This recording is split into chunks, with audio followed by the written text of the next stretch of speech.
Good morning 11th class chapter number 2 Hornbill text book से we are not afraid to die if we can all be together. Continue करते हैं इसको। Take the wheel I shouted as I scrambled for the hatch.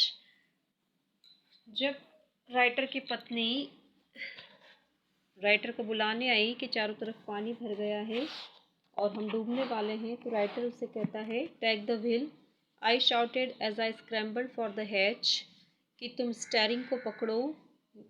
और आई shouted में चिल्लाया, as I scrambled for the hatch और फर्श के दरवाजे की तरफ तेजी से भागा। Larry and Herbs were pumping like madman.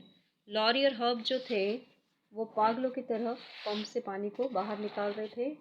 Broken timbers hung at crazy angles, the whole starboard side burled inwards. लकड़ी के जो टूटे फूटे हिस्से थे, ब्रोकन टिम्बर्स, जहाज की जो लकड़ी थी उसके पूरे टूटे हुए लकड़ी के टुकड़े जो है इधर उधर जो है आड़े तिरछे लटके हुए थे। और पूरा स्टारबोर्ड साइड कहते हैं जहाज के जो दायां वाला हिस्सा है उसको। तो जो राइट साइड था वो अंदर अंदर की तरफ धंस गया था। Clothes, crockery, charts, teens and toys lost about in deep water. कपड़े, क्रॉकरी, चार्ट और डब्बे, खिलौने और पानी में इधर उधर, गहरे पानी में इधर उधर बह रहे थे।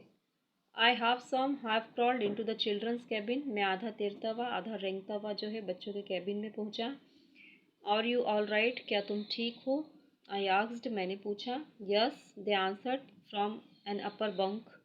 हाँ, उन्होंने ऊपर जो उनका स्लीपिंग रूम था वहाँ से उत्तर दिया।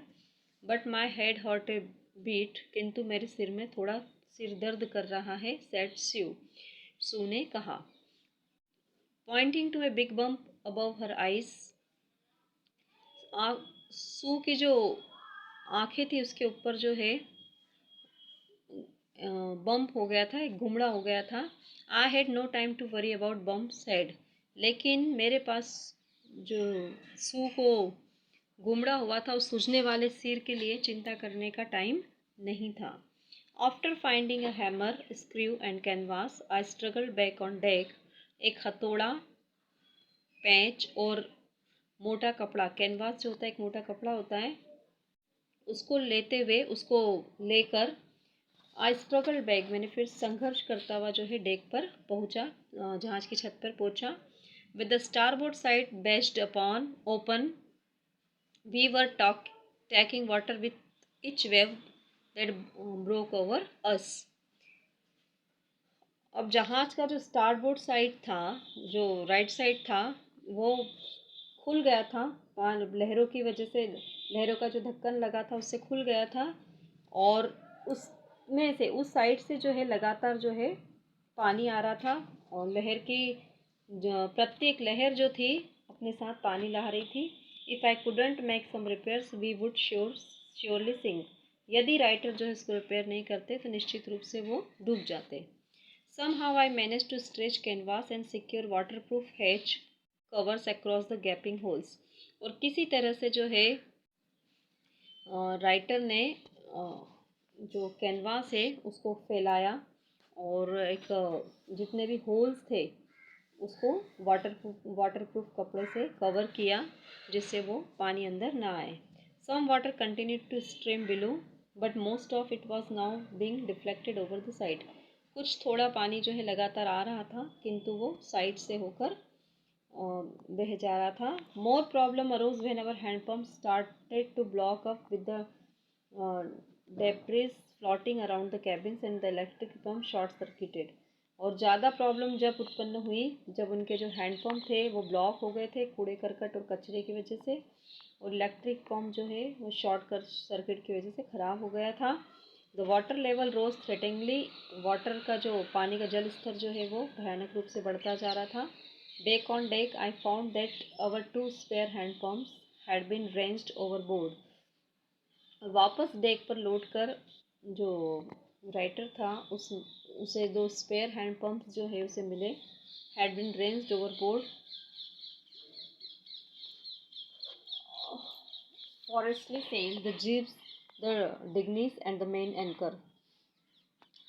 अब राइटर जो है वापस डेक पर आया और उसने देखा कि जो स्पेयर हैंडपम्प्स थे वो डूब चुके थे और साथ ही जो उनकी छोटी नाव थी वो भी बह चुकी थी समुद्र में.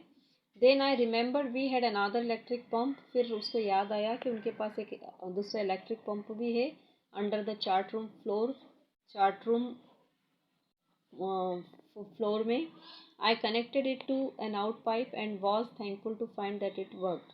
और फिर राइटर ने उसे कनेक्ट किया एक पानी बाहर निकालने वाले पाइप से और शुक्र था कि वो बराबर काम कर रहा था. The night dragged on with an endless bitterly cold routine of pumping, steering and working the radio.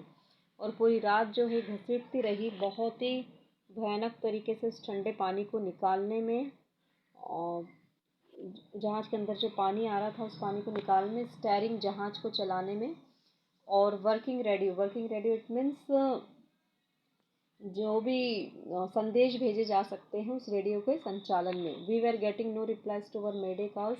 और ये जो संदेश भेज रहे थे उसके जवाब में उन्हें कोई रिप्लाई नहीं आ रहा था. Which was not surprising in this remote corner of the world.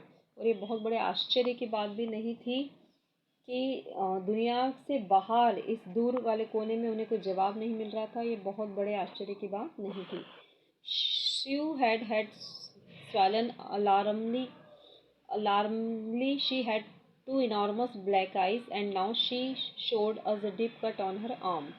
और स्यू के जो हेड का सिर का सूजन है जो वो बढ़ता जा रहा था और वो एक रिस्की हो गया था. She had two enormous black eyes. उसकी जो आंखें हैं बड़ी बड़ी हो गई थी, काली हो गई थी. And now she showed us a deep cut on her arms. और फिर उसने जो है अपनी आर्म पर एक गहरा कट भी बताया. When I asked why she hadn't made more of her इंजर्स before this.